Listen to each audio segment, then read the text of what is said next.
Dans la continuité des propos qu'elle a tenus sur RTL, Muriel Robin s'est de nouveau exprimée sur Pierre Palmade, son ami depuis plus de 30 ans jusqu'à cet accident tragique. Invitée sur le plateau de C'est à vous ce mardi soir, elle a accepté de revenir sur son ancienne amitié pour Anne-Elisabeth Lemoine.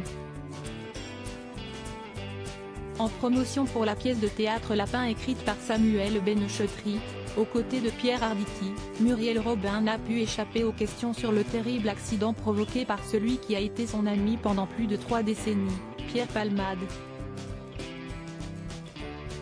Avec calme et choisissant scrupuleusement ses mots, qui ne sont pas moins puissants, la comédienne a répondu aux interrogations de la présentatrice de C'est à vous Anne-Elisabeth Lemoine lors de l'émission de ce mardi 5 septembre.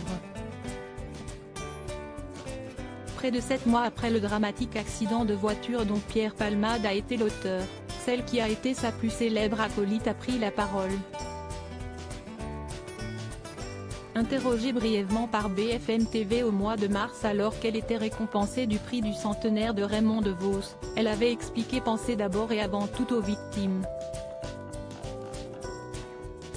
Puis, il y a quelques jours, elle a accepté de revenir plus précisément sur l'état de sa relation avec l'acteur controversé sur les ondes de RTL. « Je pourrais dire que je ne suis plus son amie. » Sur le plateau de C'est à vous, elle a détaillé sa pensée. « Il y a ce que les gens ont entendu, vu et puis il y a ce que je sais, ce que j'ai vu, ce que j'ai entendu, et qui n'est pas du tout en la faveur de Pierre Palmade. » Répétant ne plus être l'amie de Pierre Palmade qu'elle a aimé pour deux, l'épouse d'Anne Le Naine a ajouté sur France 5, « Moi, je peux me regarder dans la glace. »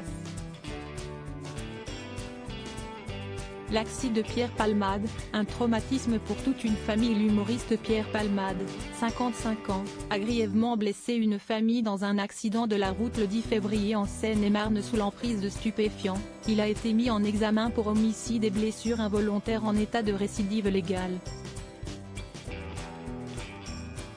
Dans un premier temps hospitalisé, lui qui a été victime d'un AVC 2 semaines après le crash, il a vu son contrôle judiciaire être allégé à la fin du mois de juin et il n'a plus d'obligation d'hospitalisation 24 heures sur 24, mais il doit poursuivre ses soins et a l'interdiction d'entrer en contact avec les victimes ni de conduire un véhicule. L'accident a fait 3 blessés graves, un homme de 38 ans, son fils de 6 ans et sa belle-sœur de 27 ans, qui a perdu après la collision le bébé qu'elle attendait. En garde à vue, Pierre Palmade, en proie depuis des décennies à des problèmes de toxicomanie, a reconnu avoir consommé de la cocaïne et des drogues de synthèse avant de prendre le volant. Remarqué en boîte de nuit au mois de juin, il a fait confirmer par un médecin du service addictologie du CHU de Bordeaux qu'aucune trace de drogue n'a été décelée dans son corps. Après cette vive polémique, il avait pris la lourde décision d'être de nouveau hospitalisé, prévenant alors le juge des peines pour être totalement transparent sur ce choix qui n'incombe qu'à lui.